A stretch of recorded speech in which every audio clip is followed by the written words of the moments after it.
evening with his book, Future Presence, How Virtual Reality is Changing Human Connection, Intimacy, and the Limits of Ordinary Life. So please join me in welcoming Peter Rubin.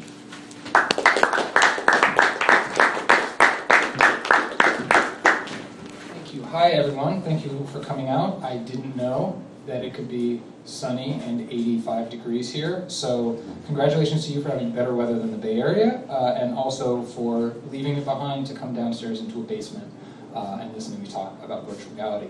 I don't like reading for an hour, and I also don't want to drone at you for an hour, so instead there'll be a little bit from the book, a little bit of talking, and as soon as I can, I want to also open it up. So hopefully there'll be time for questions / conversation at the end. But I want to start by rudely drinking some water. And I really want to start with just the very beginning of things and start to sketch things out. This is a book that, this is a city that's one of the incredible hotbeds of VR and AR. The development of this kind of vast world that we're only beginning to get a sense of the shape of. But it's a book for everyone. And, I have had conversations with all generations, and what most excites me is when people come up afterwards and they say, well, I'd heard about it, I didn't know much about VR, I thought it was this and I thought it was that, but now I'm excited, and now I understand, and now I see what's out there. And so it's really a book for everyone, and especially those who have very little working knowledge of VR. If you are here because this is Seattle and you happen to work in VR, I hope there's something new in the book for you as well. But just to start, get the shape of things. When the video starts, all you can see is an older woman sitting in a chair. She happens to be 90, though signs of her age are obscured by the black box covering her eyes and nose. What you can see is her mouth, which hangs open in wonder. When the camera pans away from her, it becomes clear that the black box on her face is connected to a laptop computer, which sits open on the table. On the laptop, you can see two images of a green lawn and trees. That's what the woman is looking at in the black box, which is an early version of a virtual reality headset. Back to the woman, the camera swings, and when she speaks, it's like something out of a Cheech and Chong movie. "Oh man," she says, "it's so real. Oh lordy." "Pretty cool, huh?" says the young man holding the camera. "It sure is," she says, looking around. Inside of the box, a screen combines those two nearly identical images into a single three-dimensional one that seems to wrap all the way around her. If the old woman turns her head to the left or the right, or even turns all the way around in her dining room chair, she can see everything else in the pastoral scene, from a hill in the distance to the stone villa directly behind her. "Is it my eyes?" she says. "Or are the leaves blowing? Is this really Tuscany?" "Someone made this on a computer," says another young man in the room. "This is all made by a computer." "If I ever explain this to someone else," says the 90-year-old woman, "they won't believe me." And that sentence, more than any other, gets to the heart of what virtual reality is all about. VR resists description the way a dream or a memory does. You can tell someone about all the things you saw and heard while you were wearing a headset, how trees looked while you walked in a courtyard on a sunny day, or the sound of waves lapping at the shore. But until someone else has tried it, it's just words. It's only once that other person has seen and heard those things for themselves that they realize what's possible. Imagine trying to explain television after you've seen it for the first time, or a smartphone. I mean, you could say, "Hey, it's a box with people in it," but that doesn't even go a little bit toward explaining what's happening. And forget about explaining Tinder or Clash of Clans to someone who's never seen a modern smartphone. They would just have you hauled away. New forms of media have always caused seismic shifts in society, from the printing press to the telegraph to a little series of tubes called the internet. But VR isn't simply a new form of media. It's something that sweeps away all the barriers of previous forms. Reading something on paper, watching a video on YouTube or Netflix, these are enjoyable, but they're all limited, and it's because they are all representations of a real thing that don't feel like the real thing at all. For centuries, we have experienced art at a remove. We've been imagining scenes in a book, watching movies on the screen, looking at a painting through a frame. The imaginary worlds within those things are presented to us, and we appreciate them, and we appreciate the artisanship of the execution, but we don't experience what's happening inside, not truly. But now, with the sensory immersion that VR can deliver, we have the ability to become the art, to be part of the world, to even be a character in that world. In the 5 years since that video of the 90-year-old woman first appeared on YouTube, VR has grown from that chunky black box to be a slightly less chunky black box, but also, despite what many people believed, it bore out what many other people believed and became the biggest technological revolution since the smartphone. The largest companies in the world, including a couple that are headquartered in this very area, have invested billions of dollars in VR and its sibling technologies, well before a single device had officially been sold in stores. Why the optimism? It's not just because VR can make cool video games. It's because it promises to upend every industry you can imagine. From entertainment to travel. No longer do you need to spring for a plane ticket to get some beach time, or if you have physical accessibility issues or financial issues that prevent you from getting somewhere, you can get to that beach, you can be on top of the mountain. Take a group of art students to the Louvre without leaving the classroom. VR can help soldiers find relief from post-traumatic stress disorder, and its promise treating chronic pain may one day help it lessen the opioid epidemic. Real estate companies use VR to give clients walkthroughs of homes thousands of miles away. Car manufacturers use it in their showrooms, giving prospective customers the ability to sit in the driver's seat of any model or put their head inside an engine to see how it works. Through VR documentaries, journalists and governmental organizations are putting a face to what would otherwise be abstract humanitarian concerns by literally putting those concerns on your face. A couple of years ago, a pediatric surgeon in Miami operated on an infant who wasn't expected to survive. Later, he attributed his success with a tricky cardiac procedure to the fact that he'd been able to examine a 3D scan of the baby's heart in VR, essentially giving himself a dry run on what was otherwise a risk-laden venture. But all that disruption, as people, and especially people in tech love to call it, is overlooking the thing that's most disruptive of all. The way we relate to each other will never be the same. And that's because of something called presence. Presence is what happens when your brain is so fooled by a virtual experience that it triggers your body to respond as though the experience is real. Now that might mean the fight or flight response kicks in when you find yourself in a dark virtual hallway and you hear a creak from somewhere behind you, causing a bead of sweat to trickle down your back, causing your heart rate to rise. It may mean that you feel an upswell of sympathy or compassion when you meet a fictional character, or standing in a grand cathedral and hearing a choir arranged around you gives you chills. It could also mean that when someone who's real or possibly not moves close to you and whispers in your ear, or simply looks deeply into your eyes, your skin contracts at the base of your follicles, leading to a condition that scientists call horripilation and that we call goosebumps. Presence is the absolute foundation of virtual reality. And in VR is the absolute foundation of connection. Connection with yourself, with an idea, with another person, even connection with artificial intelligence. And each one of those things brings with it its own causes and effects. And that's what this book is about. Looking at what VR can do, how we react in it, and what those reactions mean for how we relate to each other, now and in the future. So after decades, the late 1960s is when a computer science professor built what is now called the first head-mounted display. VR popped its head out of its burrow in the late 80s and the early 90s, thanks to a company in the Bay Area. And because of that, it soon filtered its way into science fiction, and through science fiction into popular culture. So if you are of my generation, you may remember the stuff that I loved, like Lawnmower Man, the movie, or the book Snow Crash by Neil Stephenson, or the terrible adaptation of the great William Gibson short story Johnny Mnemonic, starring the even greater Keanu Reeves. VR was everywhere for a time. It was in cartoons. It was on Mad About You. It was in Murder, She Wrote. It was not this hidden idea. It was something that was, by virtue of the entertainment industry, being promised to people.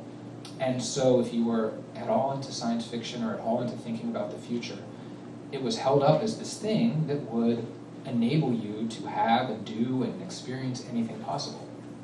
And then, like its other failed 90s phenomena, like Crystal Pepsi and Vanilla Ice, it just kind of faded away until the early 2010s. And it came back in a very big way.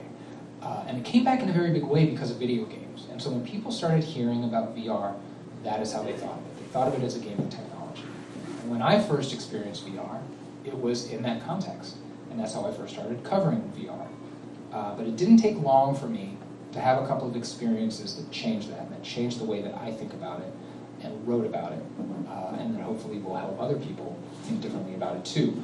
In 2014, this was just about a month before Facebook bought the VR company Oculus for somewhere between $2 and $3 billion. VR showed up at the South by Southwest conference in Austin, Texas. And it was the first time that it had made a big splash at a festival like that, mostly because HBO came and brought this VR installation that made you feel like you were ascending the ice wall in Game of Thrones. So they put you in a booth, and the floor would rattle, and in your headset you'd be going up 700 feet, and then while you were up there, fire would shoot at you, and then you'd eventually fall down, kind of slide down the wall. And people went nuts, and there was a line around the block. But about a mile away across town is the thing that changed my mind. And I met a couple of guys, their names were Felix and Paul. They were from Montreal, and they were video artists. And they handed me a headset, and they said, as soon as we started hearing about VR, we immediately started thinking, how does the work we do translate into this? Because the possibilities are incredible.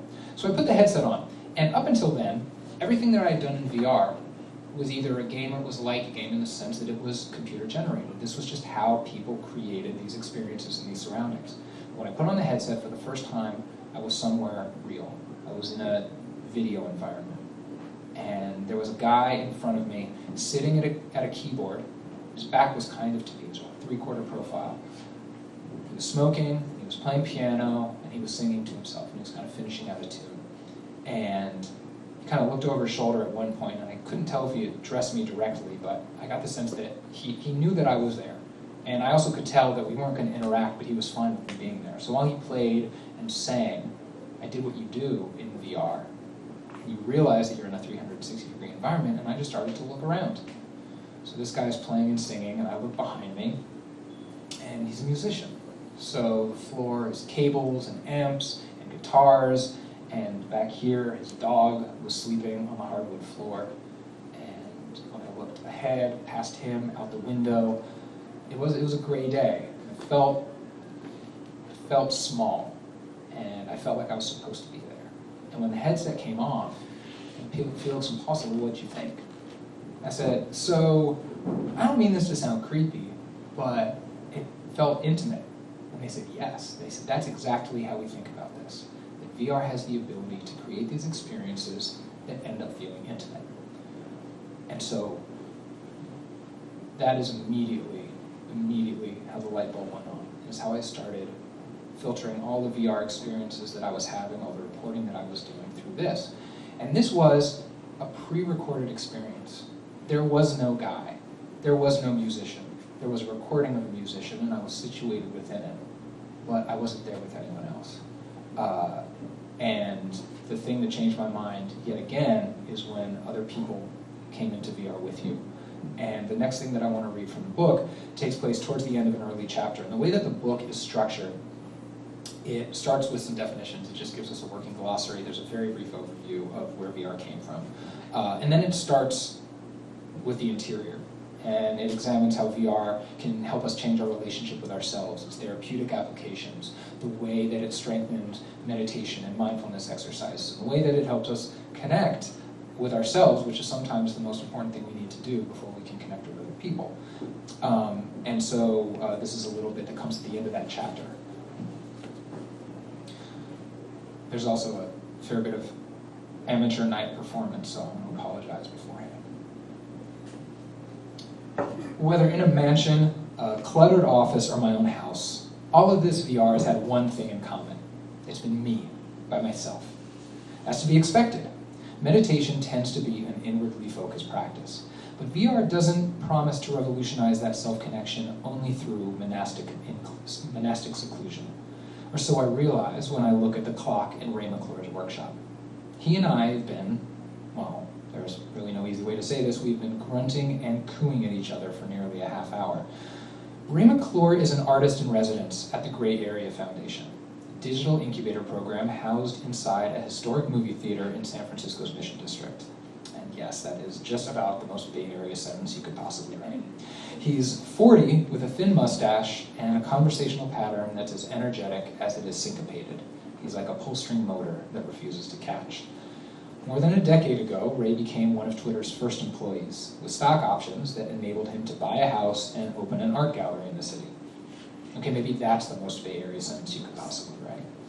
Now, he and his creative partner have devised a VR experience that allows you to make spontaneous, unconventional, sometimes uncomfortable art with other people. VVVR, which is short for Visual Voice Virtual Reality, is not meditation, although the two share some obvious similarities. Similarities that become apparent when Ray and I sit down on cushions facing each other and put on our headsets. Inside the headsets, we're both sitting cross-legged, it's about 6 feet apart from each other, just as in real life. But in here, we're bald, blue, and wearing nothing but flowing robes, 2 of which are not part of my daily life. The third is when Ray starts talking to me to explain what to do, a stream of cubes and spheres start flying out of his mouth. In VVVR, your voice is the controller.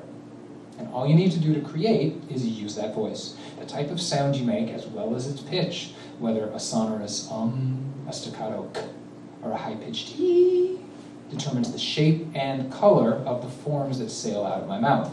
Some are orange and spiky, others are rounded and green. It's only through experimenting that I can start to figure out how to make, say, a pyramid. But in order to do that, I have to do something important, and that's get over myself. Even now, 2 or 3 years after virtual reality became easily accessible, self-consciousness might be the greatest threat facing the technology. Not ergonomics, not simulator sickness, people feeling queasy when they try it, not price. Self-consciousness isn't a problem a company can solve. It's completely dependent on the person wearing the headset. And it's not an obvious sort of problem, because self-consciousness won't stop a person from playing a VR game in their own home or watching a movie in VR with someone else. It's really only a factor when you're using VR around other people. There's an insidious force at play here. Sociologically speaking, it's probably something about adherence to social norms, but what it really comes down to is the fear of doing something weird.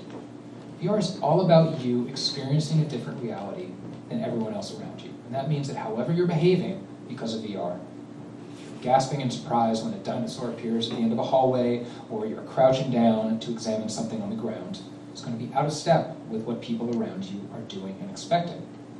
Think you're brimming with self-confidence? Proud that you don't care what other people think? You haven't been asked to sit in a public place with a VR headset on and create sustained nonsense. Even sitting in Ray McClure's private office with just the 2 of us, it's difficult to do. So I start. Ow, I say, opening my mouth wider and wider as if for some invisible but demanding dentist. I can hear my voice in my headphones. It's pitch shifted to sound a little spacier than mine, but it's still recognizably mine, and because I hear it as mine, it makes me feel like a complete ass. But making stream of consciousness noises starts to get a little easier when there's a literal stream of consciousness coming out of your mouth in VR. So I turn my head from left to right, watching the shapes and colors fan out as I vocalize.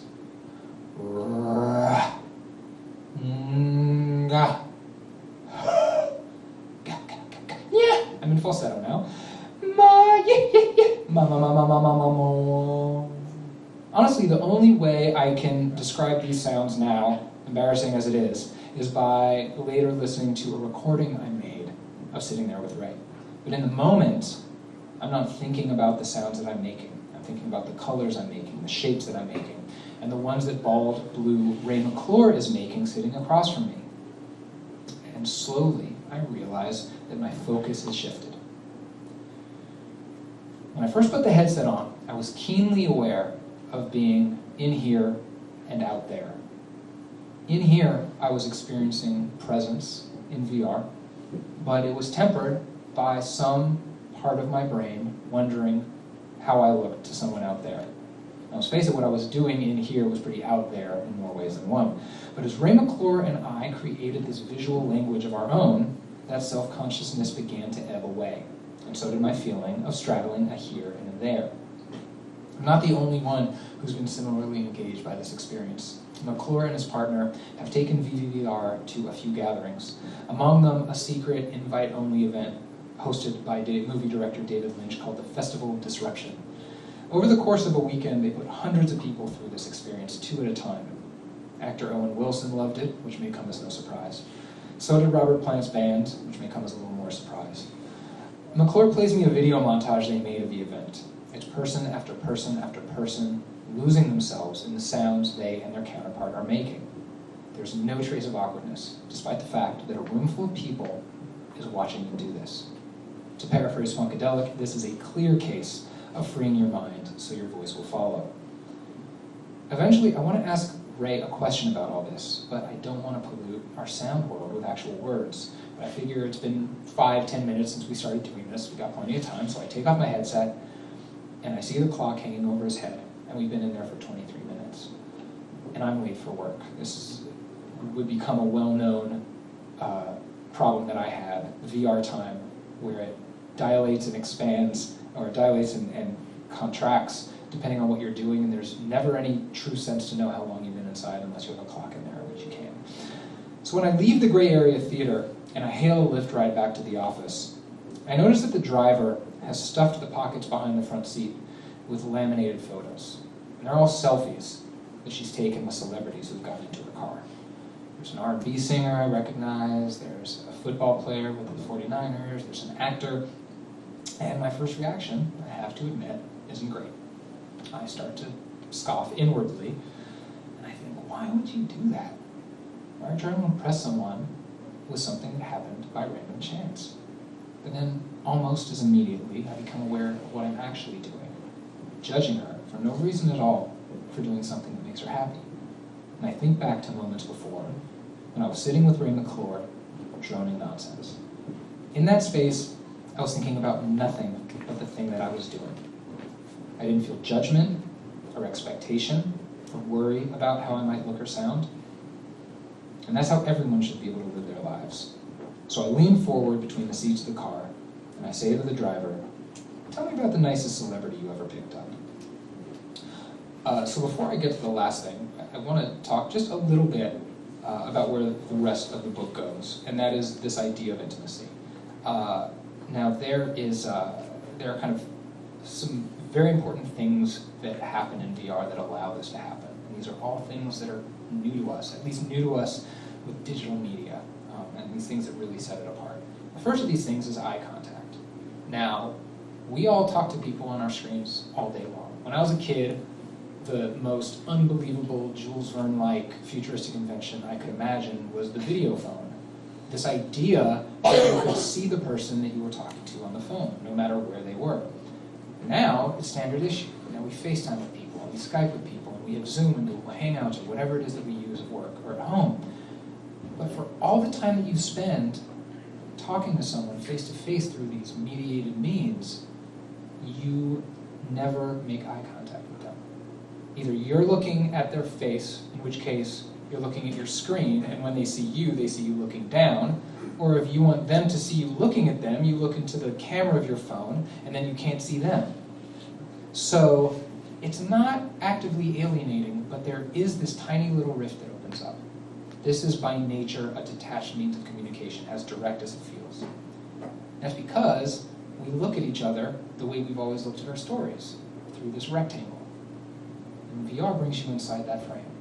And what that means is that when you're in there with other people, whether it's characters or people you know, you look directly at each other.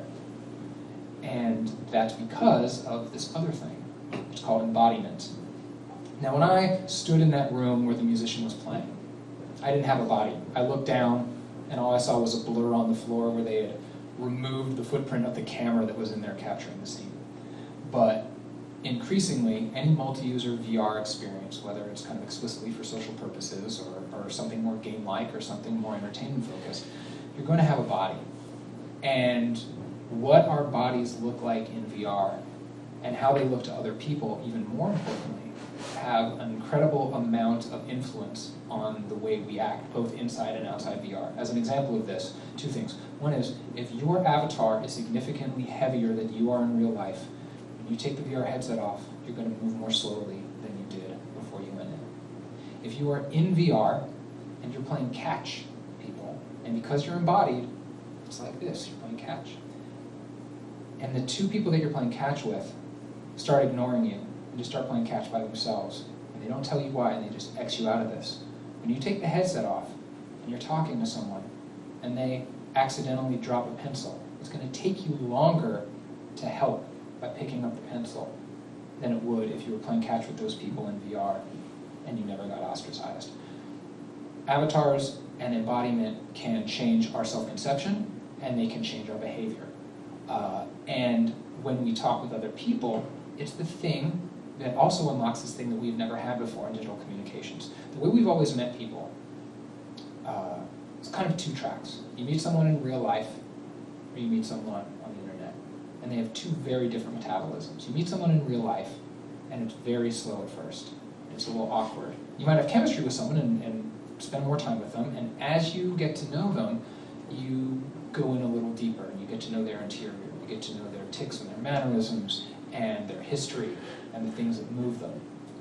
When you meet someone online, especially in the early days of the internet when it was all message boards and chat rooms and BBSs, because of anonymity, people felt free, and they unburdened themselves extraordinarily quickly. So what ended up happening is intimacy would take off, and you would get to know these people and their deepest, darkest secrets, sometimes within hours of having met them.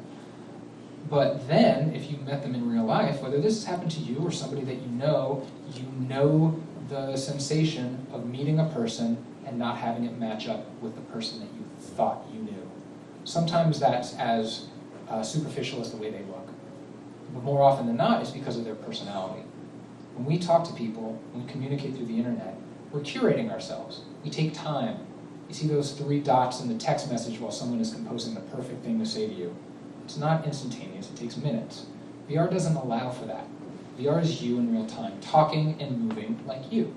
So when your hands and your head are in VR, and they're tracked because your headset and your hand controllers are, that means that your usual nonverbal cues come across, the things that make you you, the way you tilt your head when someone asks you a question, or the way you bring your hand to your face when you're trying to explain something. The things that you do in your day-to-day real life are the same things that you do because you are embodied as an avatar. And so this has led to this 3rd track of evolution of intimacy. It's somewhere in between real life and the unfettered anonymity of the internet, because you go in there the first time, people go in there the first time, and you think, nobody knows me. I'm kind of anonymous. I can be whoever I want. So you'll go in with a little more bravado than you might have, or if you suffer from social anxiety, you'll think, well, I could just take the headset off. It's fine. There are no stakes here. But if you stay in there, it becomes increasingly difficult, if not impossible, to curate you. Unless you are a truly gifted improv actor, you're not going to be able to be somebody else. It's just not how we're built. It's not how we're wired. And so embodiment is kind of this other thing, along with eye contact. And there's 2 other things. And one is the idea of erasing distraction. When we meet people now, something goes on the table and it goes face down, but eventually it comes face up because it buzzes and it wants our attention. Maybe we're waiting for a call or a text, or we just refresh our timeline mindlessly. We profess to want quality time with the people in our lives, but increasingly we are balancing that with the demands of this other thing that we've let into our lives, the smartphone. Now in VR there are no smartphones. You can have notifications, but they are notifications that are part of the thing you're doing. So it's more like, hey, your friend just came in. Do you want to go say hi to your friend? It's that kind of stuff. And so when that distraction falls away, And it leaves these other hallmarks of intimacy with the eye contact and the true self coming out. That quality time becomes quality time of the type that we claim to want. It's this undiluted time with other people. And the fourth thing is shared experiences. And this is everything, in here with Ray McClure, in multi-user VR worlds, what's important about this is you're sharing an experience with somebody else. And that particular parlance is an interesting one, because if you play video games with other people. But again, this is mediated through a screen. So the experience that you have, you don't leave thinking about the time that you spent with those people that you played with. But the way that we form memories in VR is very different from any memories we formed of watching movies or looking at art or playing games. And about 1.5 years ago, a team of researchers in Germany wanted to prove this out. And so they took 2 GoPro cameras and they put them on a motorcycle helmet, and they had someone take a motorcycle ride through the German countryside, capturing all the footage. They brought it back, and they had a group of volunteers, and half of the volunteers watched this footage on a widescreen TV in front of them. The other half watched it in a VR headset. And that was the reason that there were 2 GoPro cameras, because you have 2 sets of almost identical footage. You can stitch those together and create a 3D effect. So the people who watched it in VR could look around and see just what the motorcycle rider had in the 360-degree environment around them.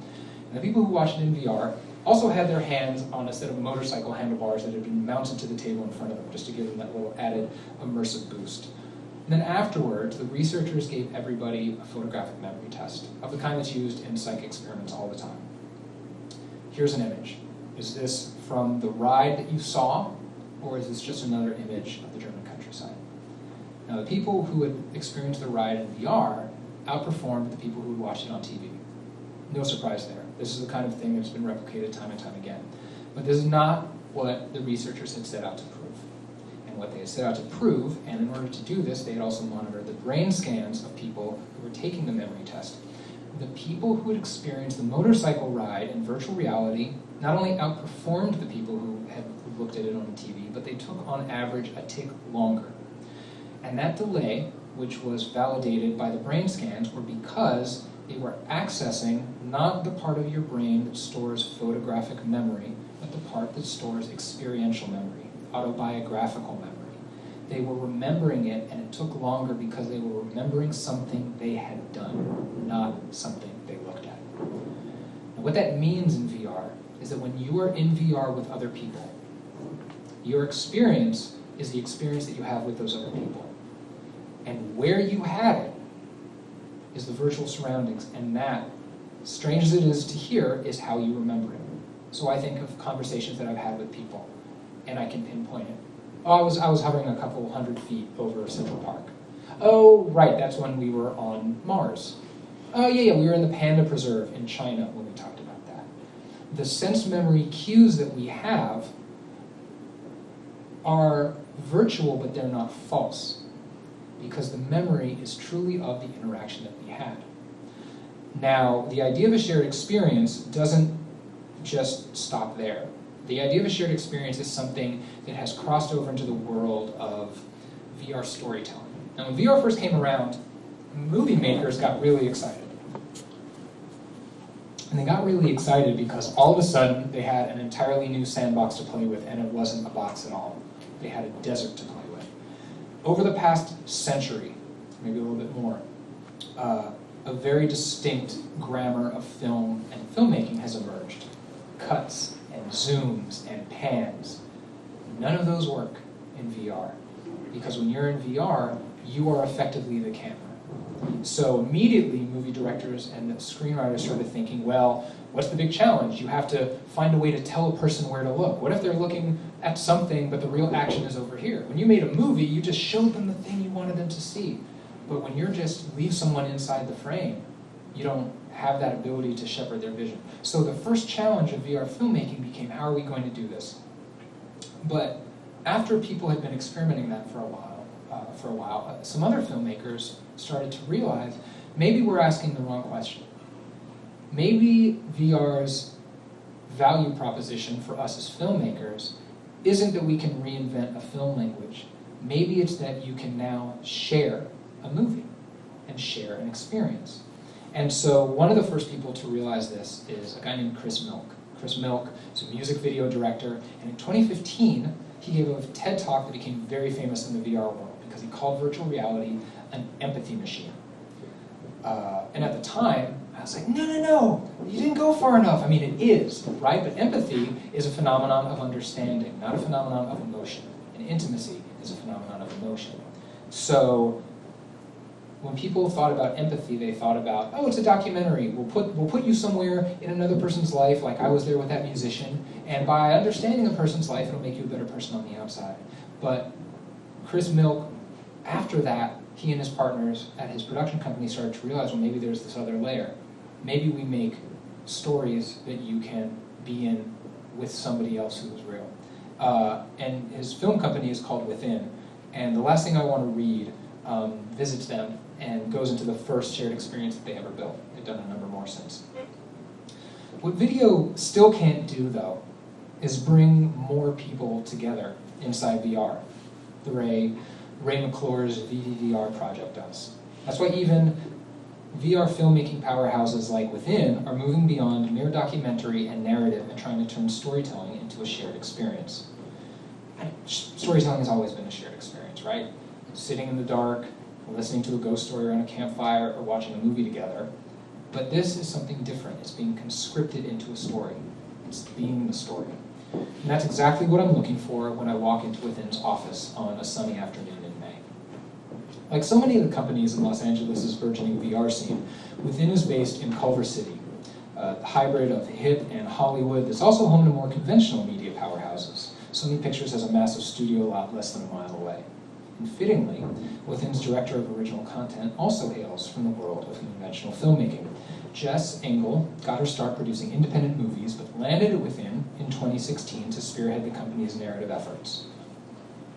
Today she's been nice enough to indulge my request to come see the company's newest work. And the word see, though, doesn't quite cover it. When I visit Jess at Within, she's just returned from the Tribeca Film Festival, where she helped bring festival attendees through an interactive VR project called Life of Us. And now we're going to experience that the way Within intends it, together. Once I have my headset on and the controllers in my hands, Jess heads down the hall into another small office, gets her own headset on, and launches us into the experience. Now, I've seen just about everything that Within has created, and just about all of it was video. But now, this is not video at all, and I'm not a viewer, I'm a character. I'm not even a human character. I'm a brightly colored, polygonal, almost origami-like amoeba. And I know this because Jess is one, and when I look down at myself, I see I am too. Can you see me? She asks in my headphones, the software distorting her voice into a burbling, high-pitched squeal. There you are, I say, laughing as my own voice echoes in my ears a split second after I say the words. We float around each other, laughing hysterically and twitching in what I can only assume is totally amoebic fashion. Then, in a flash, the scene changes. Now we're some sort of primordial, marine tadpole thing, blowing bubbles and swimming together through the sea while rays of light pierce the ocean surface above us. We're moving as if we're on rails. We don't have to worry about where we're going, so we can move our head and our hands as we like. At least if we had hands. But soon enough, we do. Because we're lizards racing two-legged across a desert, a T-Rex chasing us. And again, now we're flying, fire-breathing pterodactyls soaring together over volcanoes. Once more. This time we're gorillas running in grasslands, besieged by baby monkeys trying to hitch a ride on our galloping simian bodies, swatting the cute pests off each other's shoulders and arms as we race together toward the next evolutionary step. And we're humans, dark-suited office drones running in a sea of lookalikes through a cityscape, papers flying from our open briefcases. So much for evolution, I think to myself. And as we run, the city starts to become darker, more dystopian looking. I look at Jess, and now she's wearing a headset, and we both are. I look down and we have digital devices strapped all over our bodies. Then everything goes black, and the music stops, and our bodies fall apart.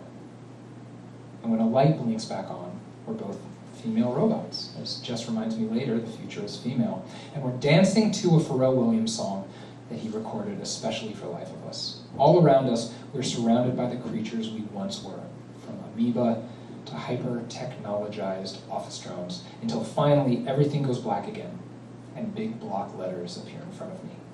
Wake up. Like so many VR experiences, Life of Us defies many of the ways we describe a story to each other. For one, it feels at once shorter and longer than its actual 7-minute runtime. Although it seems to be over in a flash, that flash contains so many details that in retrospect is as full and vivid as a 2-hour movie. There's an almost paradoxical compression to the way I think about it now. One that I can only compare, strangely enough, to the one time in my life I went skydiving. When I jumped out of that plane, I was in free fall for less than 2 minutes. Yet that short time has stayed with me for years in stunning clarity, not as a fluid sequence, but as a haphazard collection of micro-memories, each one a gimlet snapshot.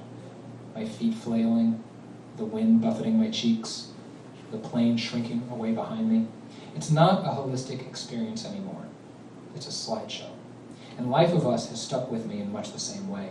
The volcanoes, laughing, Jess as a gorilla with her face looming near mine as she plucks a monkey from my arm. There's another thing, though, that sets Life of Us apart from so many other stories. It's the fact that not only was I in the story, but that someone else was in there with me. And that someone wasn't a filmed character talking towards a camera that I somehow represented, or a video game creature that was programmed to look in my direction. It was a real person, despite being an amoeba or a pterodactyl. A real person who saw what I saw. A person who was present for each of those moments, and is now inextricably part of my odd, shard-like memory of them. Now, I know Jess has gone through this journey dozens, if not hundreds of times. So when we sit down afterward, I ask her the question that pops into my brain immediately. Is VR, and Life of Us in particular, still something that she can lose herself in? It's the moment when so many of my senses are engaged, she says. My voice, my eyes, my body. Even though I've done it, it's still different because we're having a different experience together. It's like a restaurant. You can go to the same restaurant over and over again, but every time you go to that restaurant, it's going to be different because the person you go with is different. Even if you go with the same person, even if you both order the same thing, it's going to be different. That's what shared experiences can do. What's interesting about this tool, she says, holding up the headset, is that it has no meaning. It's just some hardware. But the way you use it has the meaning. It's the restaurant, I say. The restaurant is the headset, and she smiles. She says, you go there, and it's about who you're with and how you engage with each other. Who you're with and how you engage with each other. For the first time in our lives, we are faced with a technology that actually puts us somewhere else, physically, mentally, even emotionally. It doesn't merely demand our attention or capture our imagination or make us think about it afterward. And it does away with sentences like, I read a book about, or I saw a movie where, and it replaces them with things like, oh, yeah, I evolved from a microbe into a shimmering post-human light. And best of all, it lets us experience that story with someone else. And in doing so, find a new kind of intimacy with them. Thank you guys so much. We do have some time if people can have any questions. And that's going to I think I'm physically unable to wait for applause. I just can't do it, so I'd rather just say thank you. If anybody has any questions, we have a little bit of time. Yeah? Well, I've never had a virtual experience, but last week I went looking for one. Like, what about virtual reality? And I found this place. I looked up a place that said they had rooms and they had games, and you could go and you could do a game. Mm-hmm. It's like what you're talking about sounds like something much more meaningful. Mm-hmm. And I think the game might be fun, but where would you go to have a meaningful experience unless you know Roy and can go to his office? Right. Well, games are fun, certainly. And some of them do lead to the same phenomena that the book explores. And those VR arcades, there are a number of different kind of models of this. One is, like IMAX has a few of these, and there are a bunch of independent ones. Come on in.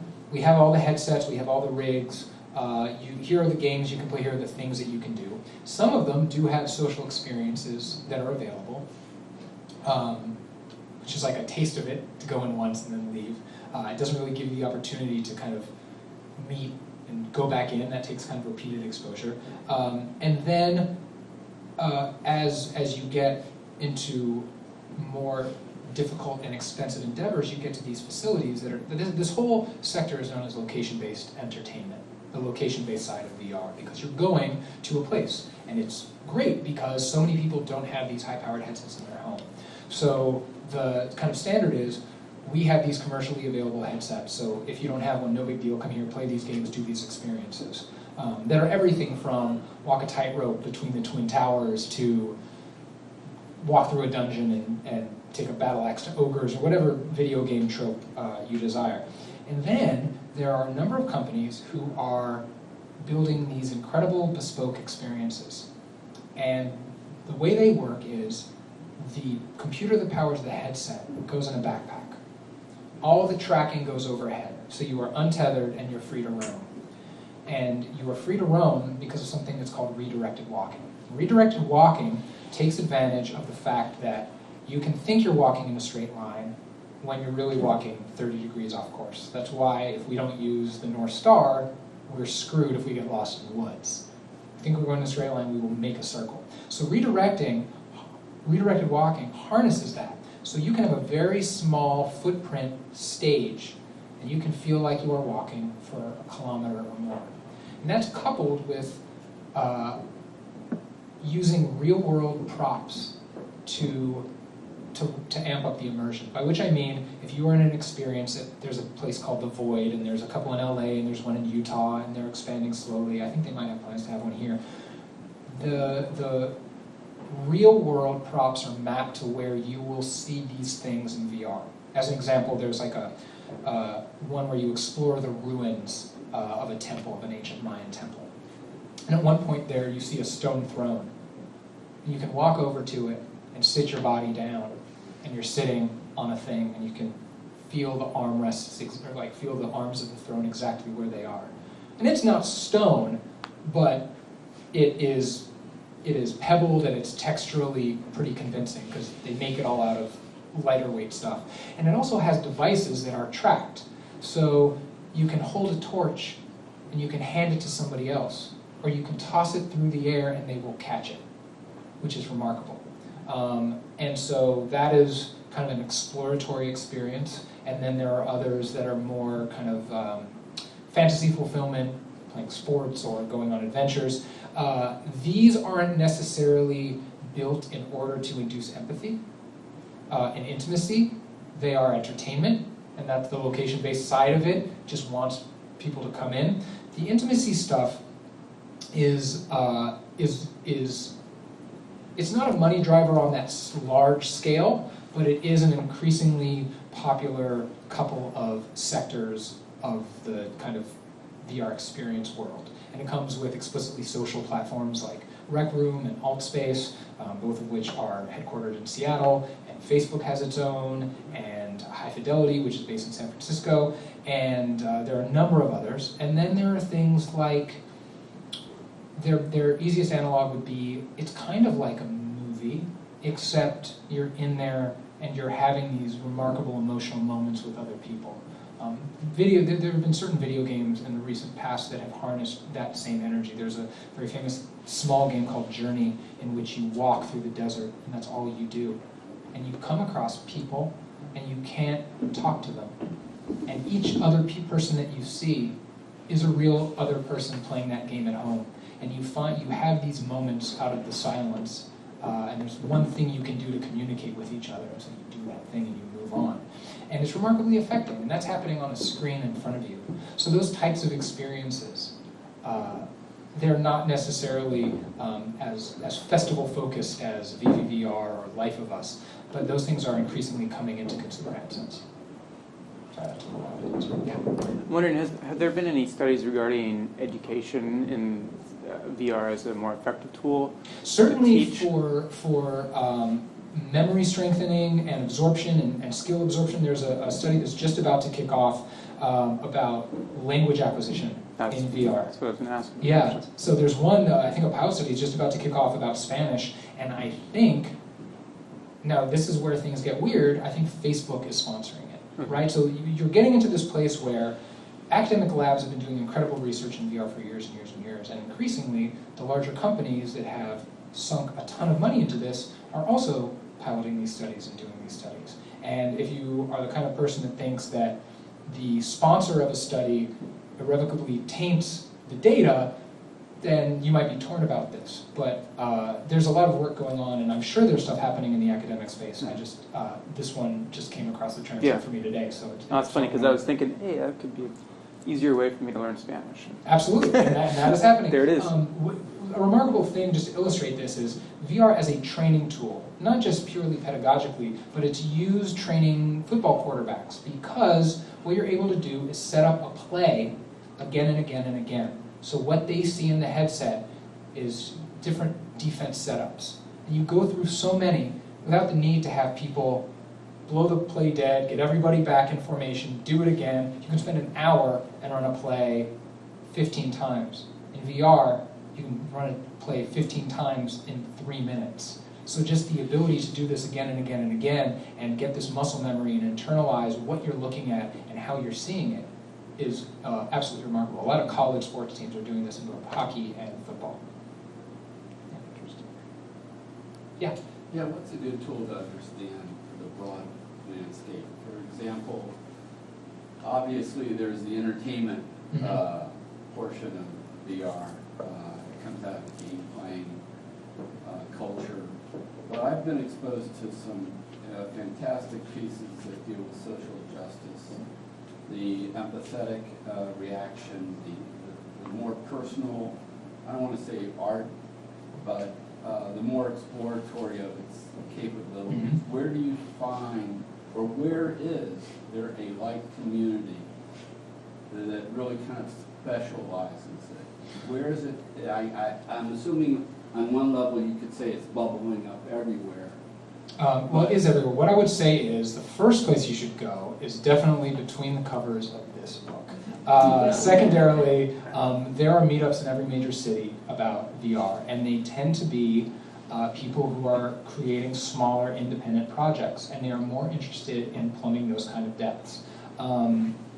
There are startups, kind of behind closed doors that are working on using VR to overcome their bias recognition experiences to try to get past our implicit biases in various social situations. Some of those make their way out into festivals, some are being devised as corporate tools. But as far as one place to experience these things or even just find out about them, I think that meetups are, and they welcome everybody, and people are there kind of demoing their experiences. So it's a great way to see things. And a lot of them do tend to be games, but there are a lot of other things as well. And it tends to be a nice way to break through the stuff that is making money right now, which is almost exclusively games. And if you don't want to get a headset and just start exploring and getting everything that you can that is not a game, it's a good way to get a sense of what's possible in the medium.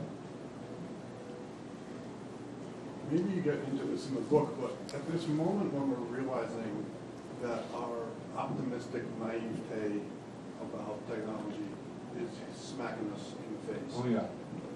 What are the downsides? Oh yeah. And more specifically, it's occurring to me that it may be that, this technology is so powerful, why do we want to come out of that eventually? There seems to be a huge addictive component, similar to, say, heroin or whatever. Okay, I would say there are definitely dark sides. One of them to me is not that. One of them is not addictive properties. I think it's very easy to look at somebody wearing a headset and say, wow, what an isolating technology that is, because you're not in there. And when you're in there, and what's important here is that VR development prioritizes connection rather than isolation. There will always be self-directed things in VR, things like games, but through education and art and social applications, I think that it's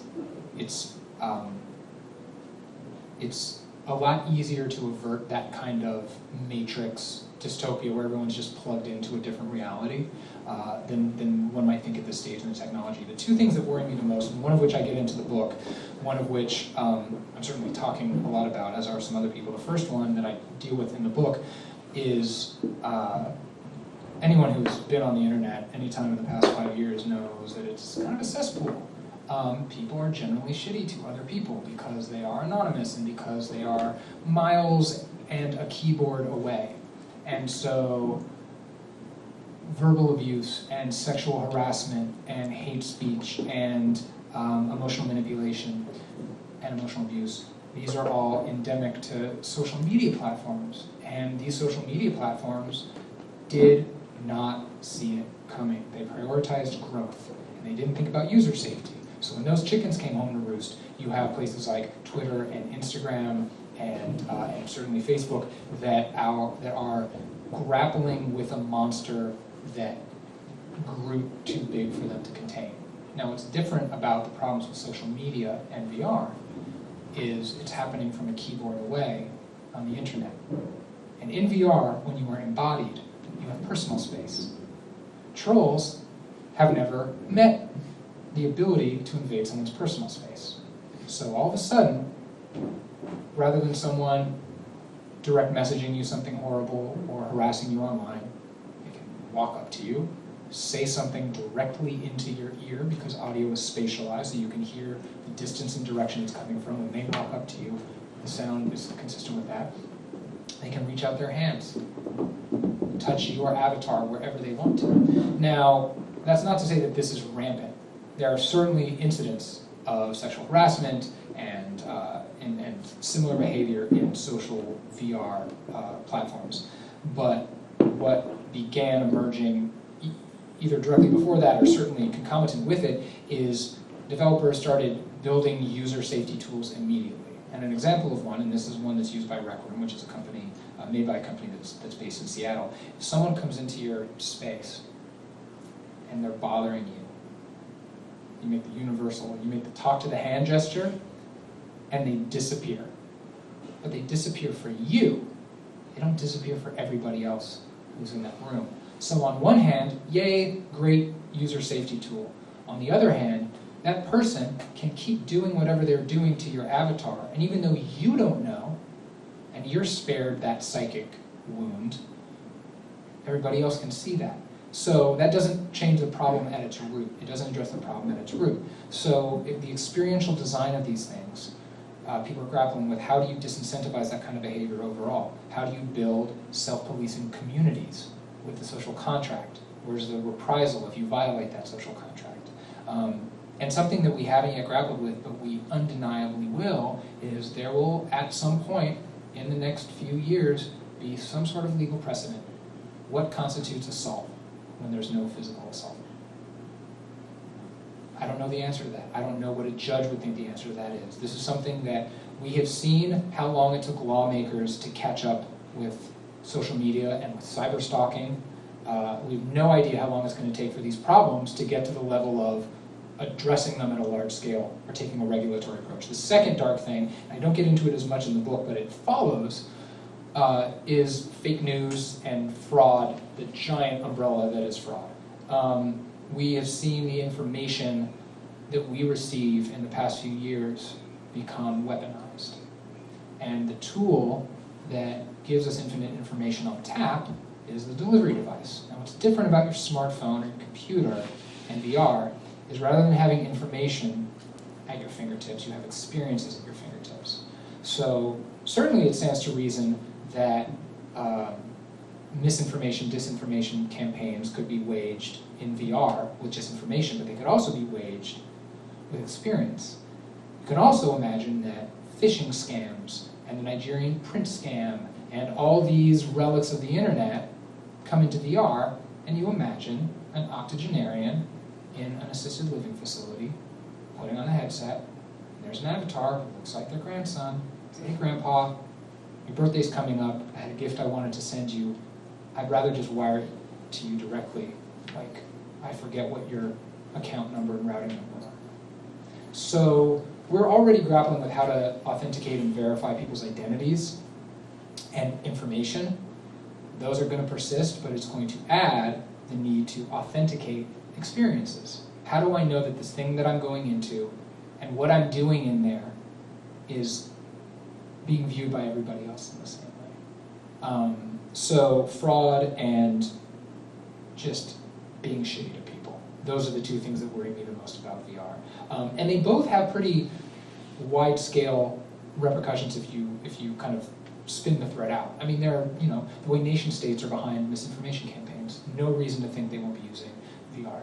And increasingly AR, it's sister technology, where you see the real world, but you see virtual objects within your real world surroundings. Those two technologies are going to converge into a single device that people wear. That's the thing that's going to tip it into cultural ubiquity. It's transparent most of the time.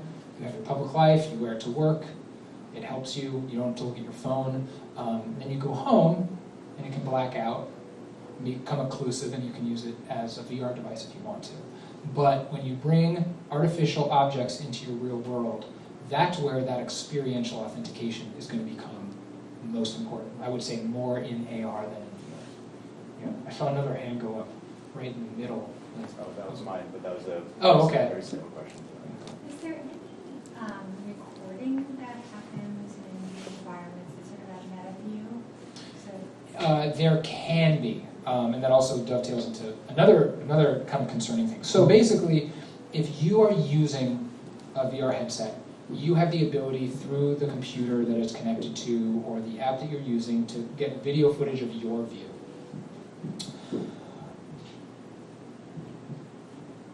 What companies do with our activity in VR and our data in VR is an open-ended question.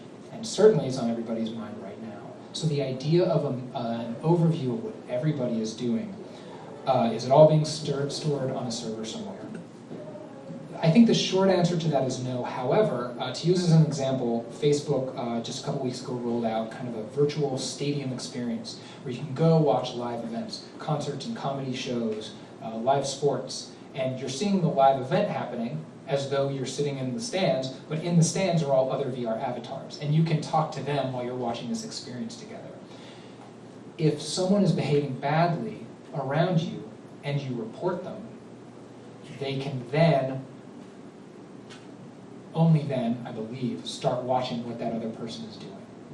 So they have the ability to see what anybody is doing. Whether that is being captured and stored is a different question, and a more concerning one. And it's going to become more concerning because in the next year or so, we're going to get gaze tracking in our headsets. And that's great for a number of reasons. It makes for more immersive experiences because all you have to worry about is the fidelity of the thing that our pupils are looking at. Everything else can be blurred out.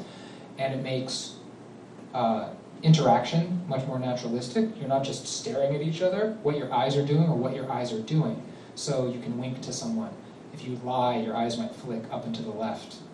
Because when you lie, your eyes flick up and to the left. So that kind of stuff is wonderful. But where you look, how long you look, and after our facial expressions can be mapped in VR, how you are facially reacting to the things you see, that becomes a treasure trove of psychographic data that any advertiser or social media company would love to have its hands on. So what's absolutely paramount is that when that comes into headsets, the companies that create the technology, most of them already do, but have privacy policies that say this data is not stored, this data is not sent anywhere. This is only to enhance your experience in the moment technologically, but your usage patterns are not being monitored. We are grappling right now, and companies are grappling right now with our concern over the way our usage and our data, not just things about ourselves, but what we react to. That's what's being taken advantage of by both companies and bad actors.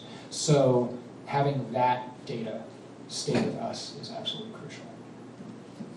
I think we have time for one more. You had your So does that data fall under the purview of the new EU regulations, or is